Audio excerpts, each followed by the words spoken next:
Go to who? Where? Go to Toomer's Corner. Toomer's Corner. And get you some lemonade. Okay. All right. Lemonade with everything. All right. And they have a foot shop. Ooh. You will smell it before you get there. Excellent. Anyway. I'll talk to y'all after. Sorry. Yep. All right, good. I like lemonade. I like fudge. I think I keep like Simply Lemonade in business because I really like their blueberry lemonade. So I buy it 2 at a time. Oh yeah. All right. So and also keep Brother Tommy in mind because he's gonna teach tonight for me. So yeah. So y'all pray for him as well. Do it. I'm leaving this. Yeah. Well, I'm already packed, but I'm just going to go. I couldn't get into the hotel until 4 anyway, so I thought may as well come this morning. Next week, kind of finished up. Well, we did finish up actually, chapter 6, and we ended with this idea of mutual indwelling. So if y'all were here, you might remember that conversation a little bit. But this idea that all of us are both living within and being inhabited by some kind of power or Lord. So the way that Paul talks about this is you're either living in and being inhabited by sin, or you're living in and being inhabited by Christ. And those are your 2 options. Doesn't matter if you're a good person, it doesn't matter how moral you are, or what your sense of correctness or anything like that is. You make a choice. Choose you this day whom you will serve. All right, that kind of mentality. He wants us to follow Joshua's pattern. As for me and my house, we will serve the Lord. Right. And so for Paul, and I think some of that has to do with his intensely Jewish background. Remember that Paul is a Pharisee's Pharisee. We'll talk about this in a little bit, but he says of himself that when it comes to the law, he was blameless. All 613 Jewish commandments Paul had at one time or another kept. And we sort of, I don't know, there's a part of us that's a little bit offended by that, I think, because how could Paul be such a good Jew? And Paul is kind of an example of, I don't want to, but as Paul will say himself, Judaism didn't do it. Right, the law didn't do it. The law didn't cover it. All the law did was give you a set of standards to live up to. It did not empower you or enable you to live up to it. And that's going to be where he makes a distinction between the law and the Spirit. So, again, kind of back to this mutual indwelling thing. It's sin. Are you inhabited by and living in sin? Are you inhabited by and living in Christ? When we get to chapter 8, he's going to shift just a little bit from Christ over to the Spirit. And he's going to talk about the Spirit. But if you've been tracking with this in Romans 6 and 7, Paul has given us a pretty Trinitarian idea. Like you are serving God, you are serving His righteousness, you are justified by His righteousness, right? Kind of in that realm, he doesn't use this language, but of the Father. And then we talk about dying to sin through the death of Christ and being in Christ. And then we get to chapter 8, he's going to talk about being filled with and living by the Spirit. So you get all 3 elements in what Paul is doing in 6, 7, and 8. So let's start in chapter 7 and look at verses 7 through 25. I'm going to go ahead and read all of this, but then we're going to bust it up a little bit. So Paul says, "What then shall we say? That the law is sin? By no means. Yet if it had not been for the law, I would not have known sin. For I would not have known what it is to covet if the law had not said, 'You shall not covet.' But sin, seizing an opportunity through the commandment, produced in me all kinds of covetousness. For apart from the law, sin lies dead. I was once alive apart from the law, but when the commandment came, sin came alive and I died. The very commandment that promised life proved to be death to me. For sin, seizing an opportunity through the commandment, deceived me, and through it killed me. So the law is holy, and the commandment is holy, and righteous, and good. Did that which is good then bring death to me? By no means. It was sin producing death in me through what is good, in order that sin might be shown to be sin, and through the commandment might become sinful beyond measure. For we know that the law is spiritual, but I am of the flesh, sold under sin. For I do not understand my own actions, For I do not do what I want, but I do the very thing I hate. Now, if I do what I do not want, I agree with the law that it is good. So now it is no longer I who do it, but sin that dwells within me. For I know that nothing good dwells in me, that is in my flesh. For I have the desire to do what is right, but not the ability to carry it out. For I do not do the good I want, but the evil I do not want is what I keep on doing. Now, if I do what I do not want, it is no longer I who do it, but the sin that dwells within me. So I find it to be a law that when I want to do right, evil lies close at hand. For I delight in the law of God in my inner being, but I see in my members another law waging war against the law of my mind and making me captive to the law of sin that dwells in my members. Wretched man that I am, who will deliver me from this body of death? Thanks be to God through Jesus Christ our Lord. So then, I myself serve the law of God with my mind, but with my flesh I serve the law of sin. That's a big old chunk. And there's a lot there, right? I mean, this is Paul. Well, what is Paul doing? Explaining to us why the law makes it possible for people to sin, why it introduces the idea of sin. This is Paul explaining the necessity of Christ's sacrifice. I mean, this is Paul doing a lot in really, 16 or 17, 18-ish verses. And in some ways, you can take all of that and you can sort of bust it up and you can sprinkle it across the rest of the letter, right? I mean, it really starts at the beginning, and this is kind of, I'm not saying that Paul's letter is written this way intentionally, but it does seem like those middle chapters of Romans kind of are the high point of everything that he says in the beginning and everything he's going to say at the end. Like he sort of brings it all together in the middle. So this is also one of the most difficult passages in Romans, because he's saying things like, I don't do what I want to do, and I do the thing that I hate. And it sounds like he's speaking in riddles, right? Because he says this over and over again. Just as a sidebar, well, two things. One of them's funny, the other one's not, but you probably all know that Jimmy Swaggart passed away at 90 years of age. Do what? Yeah, I know. I miss her. I wish she was here. But Kevin, a couple of years ago, every once in a while he'd give me a gag Christmas gift. And a couple of years ago, he got me, it's a Jimmy Swaggart book, written on that verse, I do the things that I do not want to do, and I don't do the things that I love, or however it's worded. Anyway, that's the title of the book. And I say that to say, one, given his history, it's sort of humorous, but it was after. It was after, yeah. But also, that's how complicated that is. Right? Like, okay, that's Jimmy Swaggart, but, like, press back into history a little bit, and you're going to find Puritans writing books on that one idea. Like, what does it mean to be that sold out or sold under, as Paul says, sin? All right? So, it's hard, it's difficult, and not very many people agree on exactly what it is that Paul's trying to do here. Hooray! So, what I kind of want to do is survey the forest before we start cutting down the trees. All right. So here, there's going to be a list of 8 things here. I started to give it to you on a handout and decided you probably didn't want my handout. So here is the list of 8 things that scholars of Romans are agreed on. Firstly, that he pronounces the law good and holy. And so he's not saying that there's anything evil or sinful or wrong about the law. It is good, it is holy. But secondly, he depicts sin as a force or power that makes use of, it really actually hijacks the good law.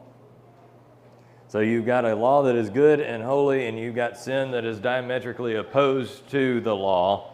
So what is sin going to do with the law? Undermine it, right? It's going to take advantage of it, take hold of it, and use it for its own purposes. When it does that, it enslaves and it indwells people. All right, those 3 kind of all go together. You can kind of see the connection between those 3. All right, let's move to the next group. He keeps using I. That is significant, but who is the I? A real literal reading says, that's Paul. Problem is, that doesn't make a whole lot of sense, Because if it's Paul, then Paul is saying that he constantly struggles with and is constantly dominated by sin. Well, we know that's not the case. We know Paul's not saying that, so then, okay, what's our next option? Well, what we do know at least is that whatever that I is experiencing a divided self and moral frustration. What do I mean by a divided self? Remember when Paul talks about being double-minded, when he talks about a person who is not consistent in what they believe, somebody who will talk out of both sides of their mouth because they're not grounded in anything. That's a divided self. As exemplified by, I'm doing the things that I hate and not doing the things that I know are good. All right? Remember also, he has already said, you've got passions at war within yourself. All right? And that's the moral frustration. Why do I keep doing all of this stuff that I know is bad even though I know what is good? All right? Notice in this passage, you may have to go back and read it a few times to catch all of this. This is me being an English teacher, sorry. But the verb tenses change that are associated with the I and with sin from past to present. So there is an experience that whatever the I is has in the past with sin, and then there's an experience that it has in the presence with sin. And so then he presents Christ in the Spirit as the solution, and by the time we get to chapter 8, we'll see that life in the Spirit is the alternative to the life depicted in chapter 7, which he's calling life in the flesh. Now, we've gone through all of that, and you're probably sitting there wondering, why do I care about the I? Why does that matter so much? And it's because it changes how we understand the core of Romans.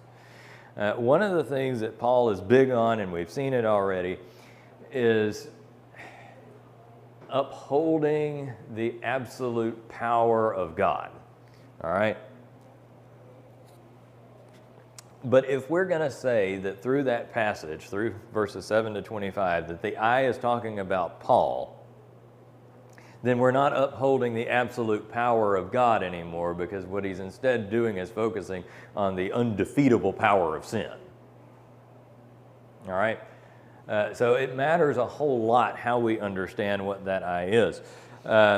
Some people will read this passage and they will say that it has to do with the believer, that it's not particular to Paul, but that it is the believer more broadly. But again, why is the believer constantly struggling with sin in the way that he's describing? Now, let's be clear and let's be fair. None of us is free from sin. I say this every week, but if you woke up this morning, you've sinned. Like, it's just the way that it goes, all right? He's not saying that, but what motivates you, what guides you, what's in control of your life? Because if you look at the first part of that, it sounds an awful lot like sin is the thing that's in control of you and sin motivates you. Well, if you're a believer, how does that work? No man can serve two masters. So you can't be a Christian and also be enslaved to sin, right? So there's a problem with understanding it as a believer as well. What I think he's doing, and remember, Paul is incredibly smart. Go back to Acts and look at, if nothing else, go back and look at the various ways that he describes his own conversion to different people. He's very aware of who he's speaking to and to his audience. What I think he's doing is actually employing a literary technique here, where the I is a stand-in for unconverted humanity. All right? So when he's talking about, this is like the weeping and groaning of creation kind of thing, for lack of a better way to put it. Like, these are the people who don't know Christ, maybe who know the law, maybe who don't. I'll show you how he's got both in mind there. But either way, people who don't have the Spirit. All right, that's what this I is a stand-in for, is a person who doesn't have the Spirit, or the group of people who don't. One other option, this is free, I'm just going to give it to you and then throw it away. But some people want to read this as Paul's struggle with the law prior to his conversion. All right? But, problem. Though I myself have reason for confidence in the flesh. If anyone else thinks he has reason for confidence in the flesh, I have more. circumcised on the 8th day, of the people of Israel, of the tribe of Benjamin, a Hebrew of Hebrews, as to the law, a Pharisee, as to zeal, a persecutor of the church, as to righteousness under the law, blameless. Now, does it sound like that Paul would then in Romans be talking about how much he struggled with the law? No, because he didn't.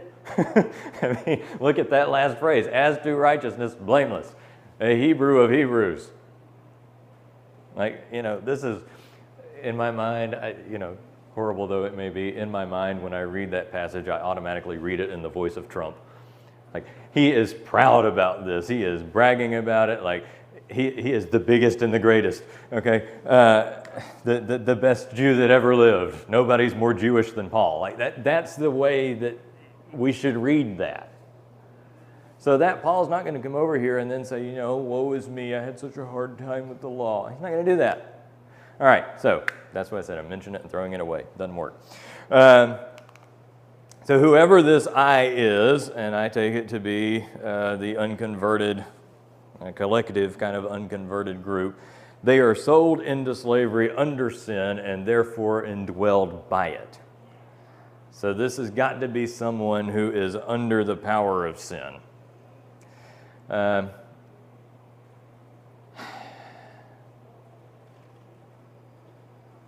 If you want to, and I'm not going to push this, you can go home and do it for homework if you'd like. But if you want to get into the weeds a little bit more, he's probably pulling on the Genesis narrative here. Genesis 2 and 3, the fall of man. We'll look at a little bit of that, but I don't want to get, as I said, we're surveying the forest before we cut the trees, but that doesn't mean we got to get bogged in the weeds while we do it.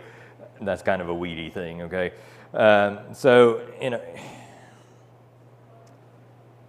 Just, work with me, at least give it a shot, that this is unconverted humanity that he's talking about. All right, so let's go look at just 7 through 13 for the moment.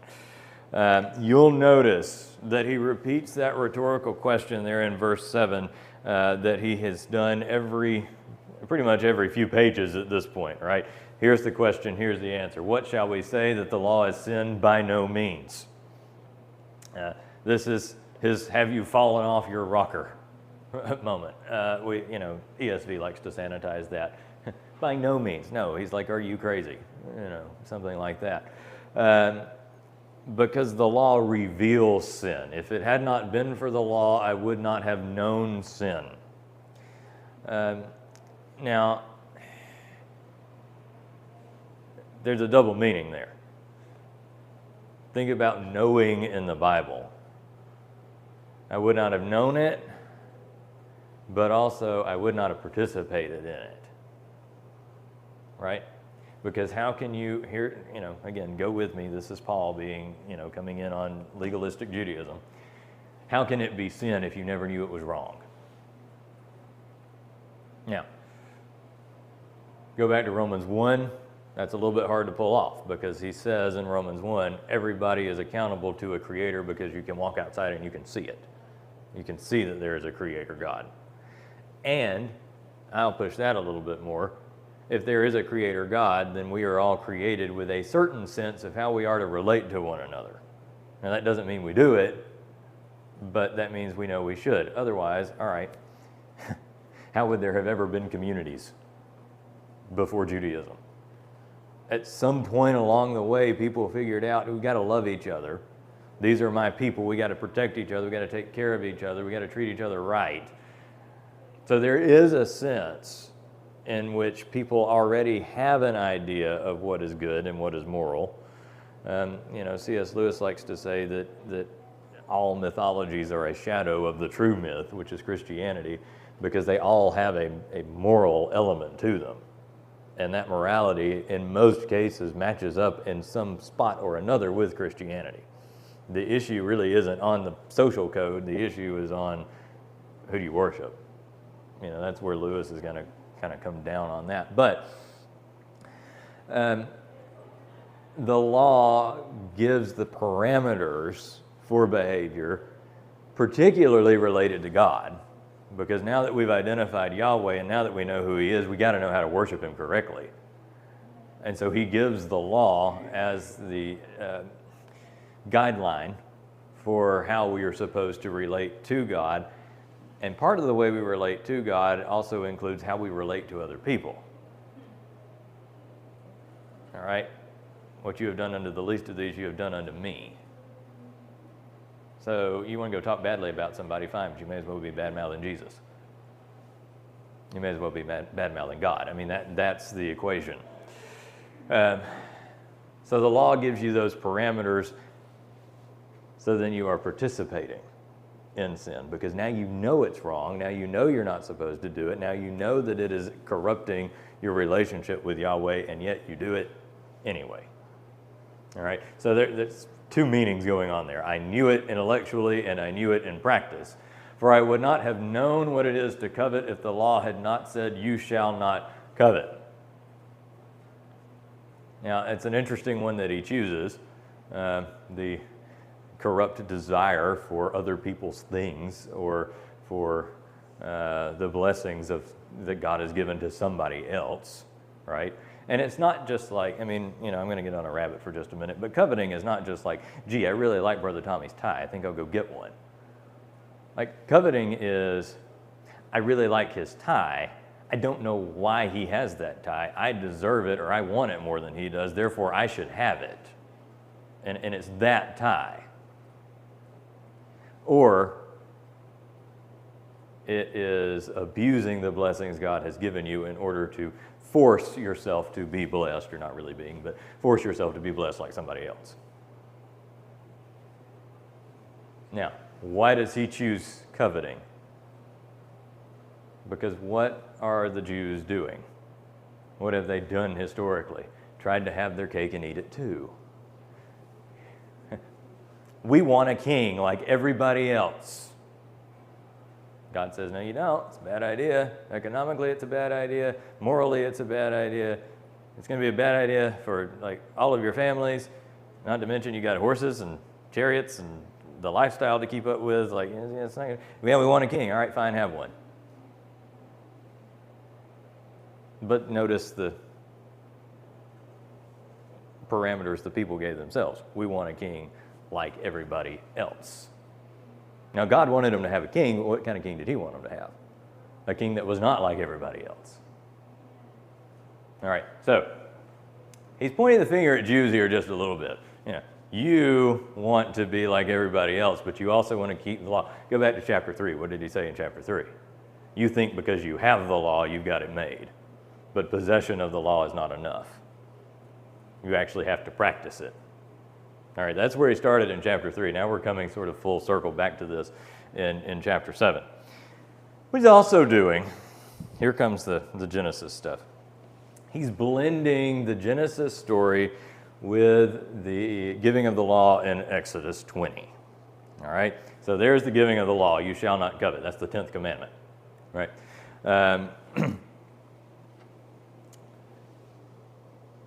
But notice the differences in the retelling.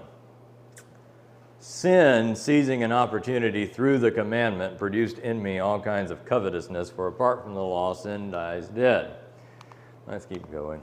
For sin, seizing an opportunity through the commandment, deceived me, and through it killed me. All right, so now he's already put covetousness on the table. We already see the broad implication for nominal Jews, let's say it that way. But what's the bigger picture? Why did Eve eat the fruit? She coveted the knowledge that came with it. So you see, it's both and. God says, don't eat of that. You can have whatever you want out of the rest of the garden. But there's that one over there. Don't eat that one. Serpent comes along. Are you sure that's what he said? Do you really think he meant it? Don't you think he wants you to be like him? Covetousness. Yeah, I'd like to be like God. I would not. Let me just put that on the table. That is one problem I don't have. I do not want to be God. I am not qualified, and it would be a horrible place if I was. Okay, Ian's rules are not the way to go. Sin is now the serpent. right? It's not the devil. Notice, Paul is not saying the devil made me do it. Sin made me do it. I sinned. Sin deceived me. And through it killed me. What is sin? Disobedience to God. Disobedience got a hold of me. Covetousness got a hold of me. That's what brought all of this around. Now, again, we're still playing a balancing act because this law, you shall not covet, is good and holy. But it is also this law which was taken advantage of and used to deceive and kill. If we zoom out from that, what does sin look like in our lives?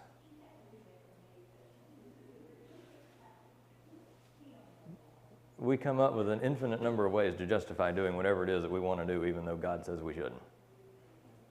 We make it okay. You know, one of my favorite things, not really, but sarcastically speaking, one of my favorite things is I can do all things through a verse out of context. I know the Bible says this, but it doesn't mean that for me. Yes, it does. Yes, it does. Now, there are parts of the Bible, I'm not going to stand up here and tell you that you should take every word of the Bible literally. You shouldn't. It is a literary artifact, and you know, you have to read different parts of it in different ways. For instance, Psalms talks about bashing the heads of babies against rocks. We're not in favor of that. Okay, that's not a proper way to mourn. So we're not going to go do that, right? But in those instances where it's really, really clear, we will do hermeneutical gymnastics to get out of it, to say that it's not for us. Why? Because of sin. It's natural to us to want to do that. That's why we do the things we don't want to do and not the things that we actually delight in. Choices. Yeah. Yeah. So the function of the law in the one sense, so back up, is to reveal what sin is. But sin also takes advantage of the divine mandate to increase sinning. So now that you have a rule, how many ways can we break the rule? And the Bible will say, you know, all of them. Like, we are very good at that.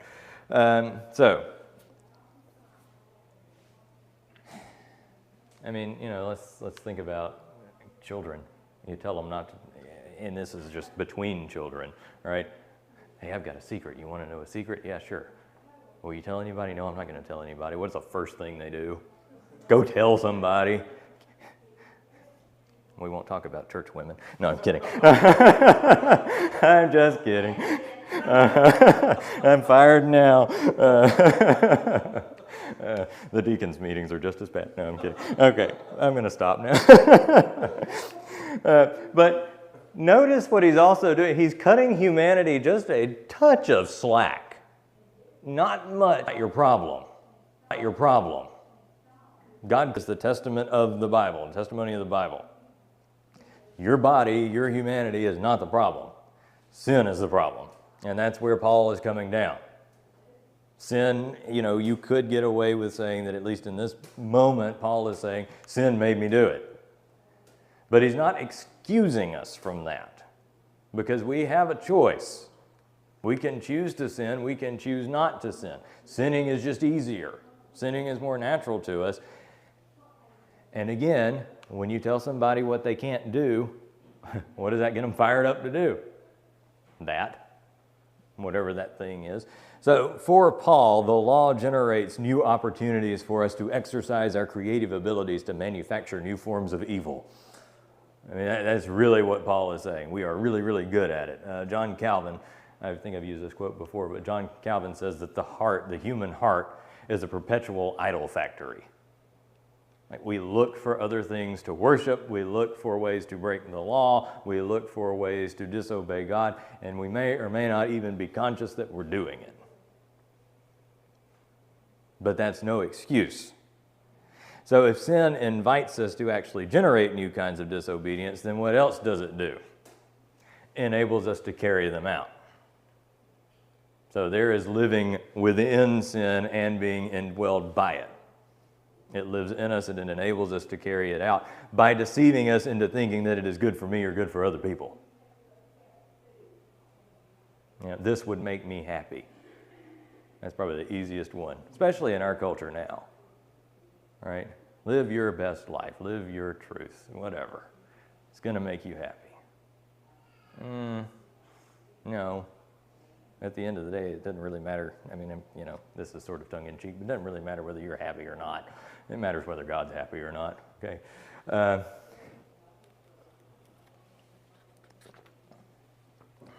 So what happens? We sin. We feel good about our sin. We sin some more. We continue to feel good about it. The sinning keeps growing until Paul says we become sinful beyond measure. So bad, so corrupt, so gone, you can't even measure it anymore. There is no end to the possibilities of human creativity with respect to sin. So he's not saying the law is sin. He's not saying that it's evil. And he's not saying that it's the cause of our situation. But he is saying we like breaking it. And so we go back to the Genesis narrative. How did the serpent deceive Eve? By preying on her desires. That's what I want. I want to be like God. Now, did she know she wanted to be like God? Not until he pointed it out. Because if she had been aware of that, or aware is probably not a good way to put it, but if she had been prone to that, just as soon as God went back up into heaven, she'd have run to the tree. But based on the testimony of the Bible, that's not what happened. The serpent comes to her after she's been informed by Adam. I could get on another rabbit trail about that whole issue. Eve didn't even hear it from God. Eve heard it from Adam. It was Adam's job to tell her. So then there's the other question, like, did Adam do a good enough job? But we won't go there. But I will go somewhere else. The woman was deceived, but the man was not. Satan took advantage of, or sin, however you want to think about it, took advantage of what Eve already wanted. Adam fell victim to himself. Eve did it, I will too. Sin is not just an individual thing, it becomes corporate. You can drag other people into it with you, and in fact, you will. Sin leads to more sin.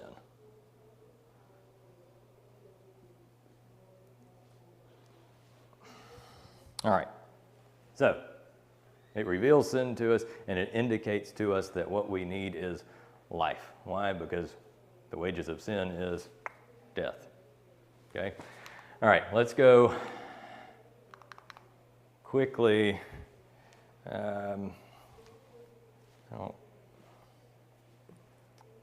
really want to read all of that again, so we're just going to take it a couple of verses at a time. So you see, he has shifted from the past to the present. Did that bring death? By no means. It was sin producing. You can see the wases in the past tense there. When we get to verse 14, he's shifting out of the past and into the present because he's going to describe all of the ongoing effects of all of this. And what he finds in human beings, if we look at verse 15, is a divided self with two laws at war within. I do not understand my own actions. I do not do what I want, but I do the very thing that I hate.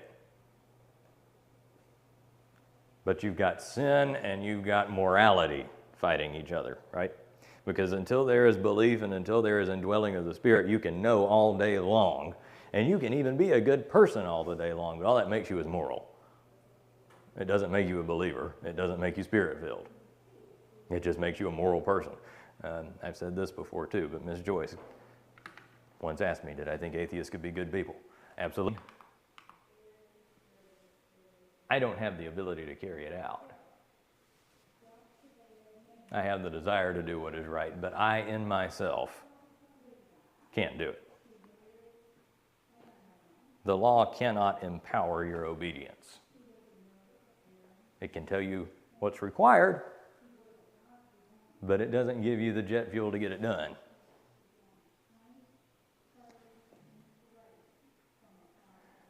Again, I think he's looking at the Jews.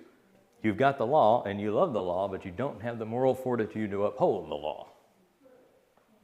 You put it on display while you walk around in your big fancy robes. That's Jesus, by the way, coming after the Pharisees. So, one other thing to notice here, and we'll come back to some of this next week because I don't want to do it an injustice. But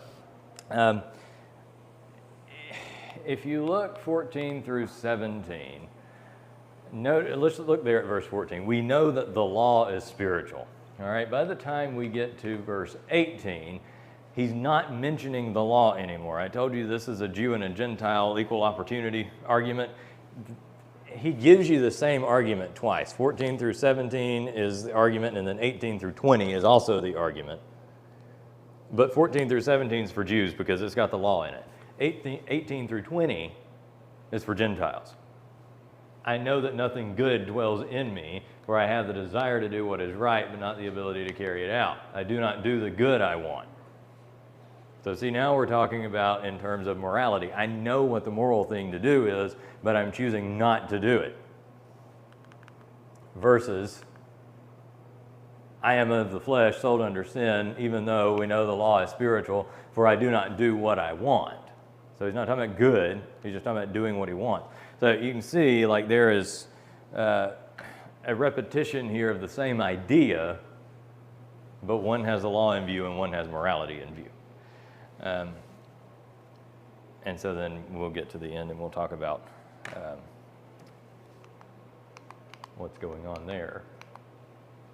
So I find it to be a law, that's a law, not the law, that when I want to do right, evil lies close at hand.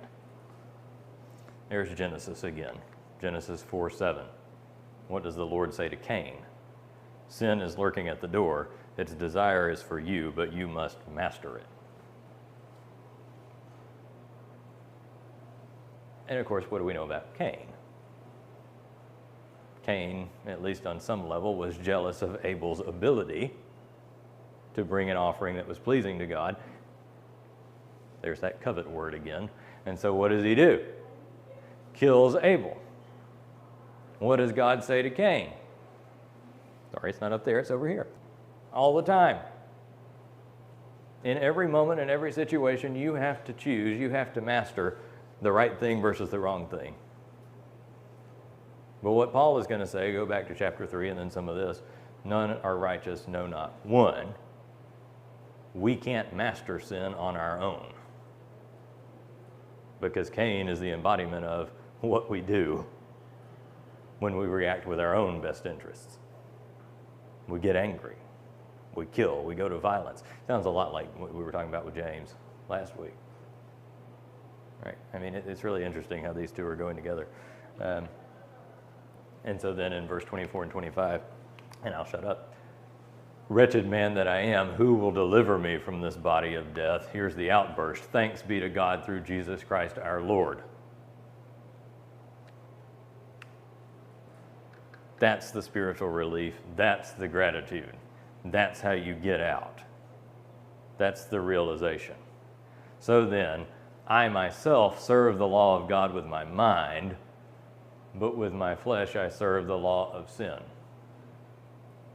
Now that's also a little bit confusing, but effectively what he's saying is, all right, I know the law. That's what I want to do. That's the good I want to do. But what do I actually do? Serve the law of sin. But he knows now, this unredeemed person, that it's Jesus that delivers me from this body of death. All right, so it's almost a testimony kind of thing that he's doing here. You know, as good Baptists, we would call a testimony in chapter 7. All right, let me hush. I'll keep going and I'll go over. Questions, comments? Oh, 27 of them, I think. Whom they know died. One of the little girls.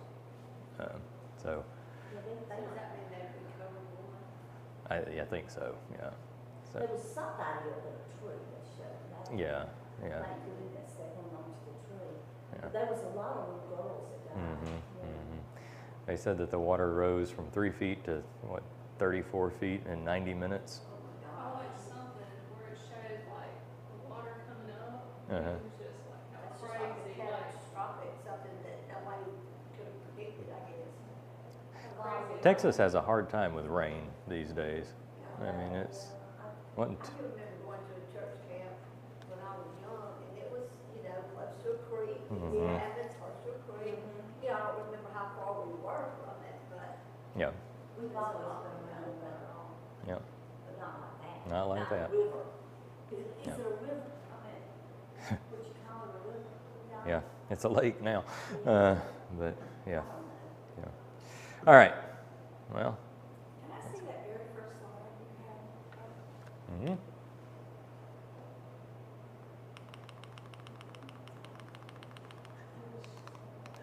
There we go. That's a really hard passage, It's tough. It's tough. And I say, as we're looking at it, like this is Paul talking to the unconverted who don't have the Spirit, but we can look at it reflectively as believers. Are we living by the Spirit that is in us, yes or no? And walking by the Spirit, I think he talks about in Galatians.